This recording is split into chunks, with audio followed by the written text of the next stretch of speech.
Ngunya na aldaw pigko komemorar an araw ng kagitingan. Alagad para sa indaw ini asin ano ang mensahe kan aldaw na ini. Aramon tayan sa istorya ni Jessica Kalinog. 70,000 na mga Pilipino ang naging prisoners of war kan pagsakop kan mga Hapon sa Pilipinas. 20,000 sa mga ini ang pinasakitan asin nagsakripisyo kan sa indang buhay para sa katalingkasan kan nasyon. Ang mga pinag-agihan na ini kan mga pigkokonsiderar na veterans, iuman ang pigrurumdum tuyong araw ng kagitingan. Arong kan nakatuudan, nag-atang nin korona sa Monument of the Unknown Soldiers sa City Hall grounds ang Naga City LGU asin man iba-ibang ahensya, opisina asin organisasyon.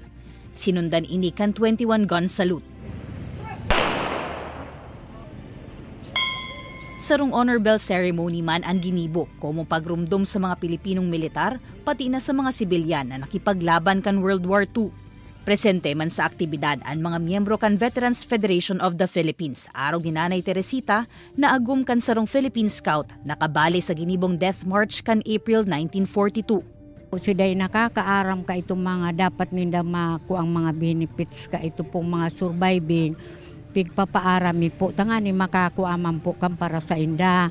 Sa record kan Philippine Veterans Affairs Office Region 5, sa presente, igwapanin 15 war veterans sa Kabikolan. Ang regular nating sa kanila yung pension.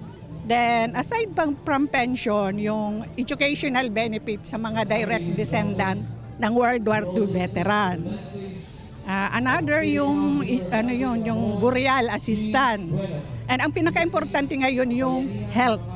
Meron kaming veterans care and health program sa mga, hindi lang sa mga veterano, kay yung mga descendant. Anapat na natatadang war veteran sa syudad ni Naga, nakaresibe man ng 10,000 pesos na araw ng kagitingan financial incentive ngunya na taon, gikan sa Naga City LGU. Ang pagiging bayani o magiting, bako sa naman subuot sa mga soldado mahihiling, kundi maging sa mga ordinaryong Pilipino, asin mga Bicolano.